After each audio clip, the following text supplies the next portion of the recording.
Assalamualaikum warahmatullahi wabarakatuh. Waalaikumsalam Waalaikumsalam warahmatullahi warahmatullahi wabarakatuh. wabarakatuh.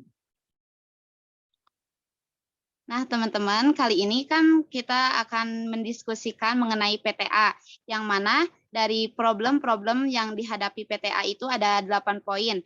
Nah, menurut teman-teman, dari 8 poin tersebut, mana yang paling urgent menurut teman-teman? Baik, di sini saya mempunyai masalah tentang jumlahnya karyawan yang sedikit. Maka dari itu kita perlu solusi yang di mana kita harus memfokuskan, kehadiran karyawan.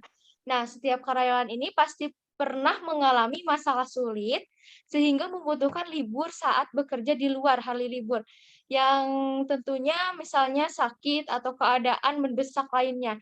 Tetapi jika ada karyawan yang sering tidak hadir dan frekuensinya ini semakin meningkat, maka kita perlu investigasi apakah karyawan tersebut memang dengan sengaja atau ada apa ya, penyakit serius yang dialami. Nah, karyawan yang tidak semangat dalam bekerja dapat membuat karyawan tersebut, tidak memperdulikan dengan ketetapan waktu dan kehadiran.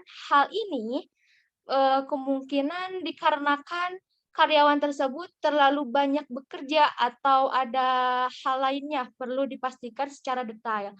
Nah, maka dari itu, eee, kita juga harus memperhatikan dari turn off karyawan, yang di mana, seringnya karyawan keluar dari perusahaan, maka perlu dianalisa apakah ada salah satu, masalah dari manajemen, apakah, mereka selalu lebih, apa ya, terlalu lebih dalam bekerja, terlalu banyak meng-handle pekerjaan, maka, perlu kita gali gitu. Setelah mengetahui alasan apa saja yang perlu ada pembenahan dari PTA kita ini agar tidak sering, terjadi pergantian pelanggan atau karyawan.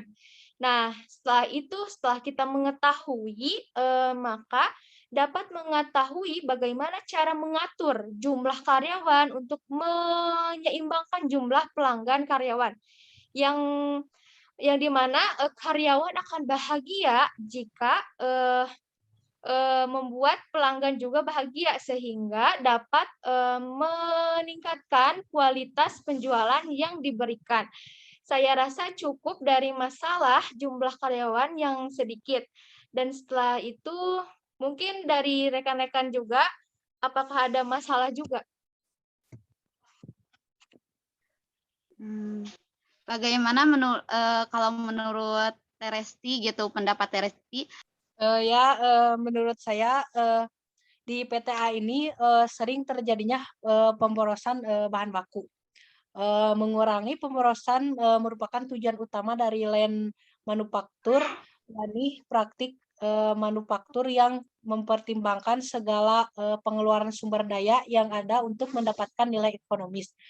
Eee Biasanya perusahaan, gunakan untuk mengontrol kegiatan bisnis manufaktur mulai dari, pembelian, proses, produksi, hingga penjualan.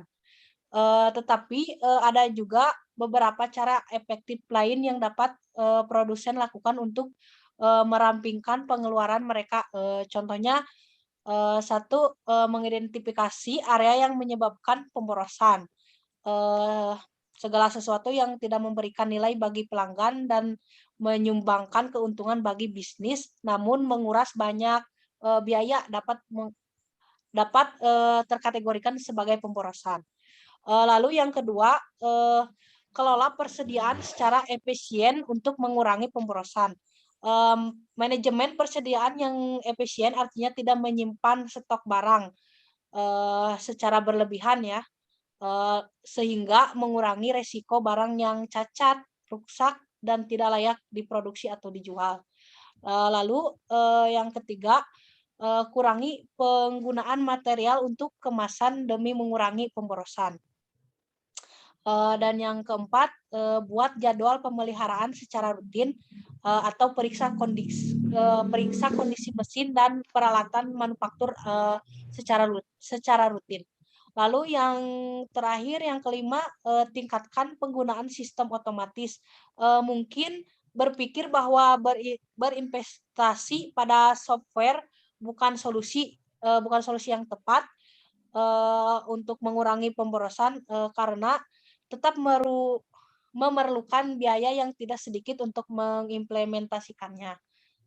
Segitu sih terjadi pemborosan bahan baku di PTA ini. Oke, kalau menurut saya yang masalah yang paling urgen yang saya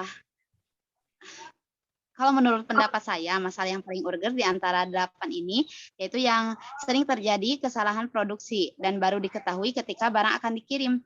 Nah, hal itu akan mengakibatkan perusahaan tuh kehilangan kalau misalkan perusahaan bisa produksi perusahaan bisa lolos kepada konsumen, hal itu akan mengakibatkan kehilangan kepercayaan dari konsumen karena bahan yang diproduksi bukan yang diinginkan oleh konsumen karena emang bukan itu. Berarti akan mengakibatkan kehilangan kepercayaan dari konsumen. Ketika perusahaan kehilangan kepercayaan dari konsumen, tentu akan mengurangi pendapatan kita. Nah, dari masalah tersebut, maka hal yang bisa diatasi berarti dari pihak produksi harus mengecek kembali barang yang diproduksi agar tidak terjadi kesalahan yang terjadi. Nah, seperti itu.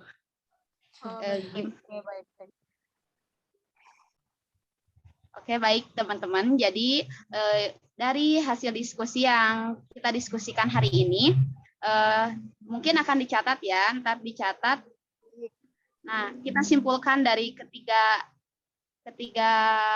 argumen yang terjadi tersebut. Nah, untuk diskusi kali ini kita tutup aja dengan bacaan hamdalah bersama-sama. Alhamdulillahirrahmanirrahim. Terima kasih, Ibu Pini. Sama-sama. Wassalamualaikum warahmatullahi wabarakatuh. Waalaikumsalam warahmatullahi wabarakatuh.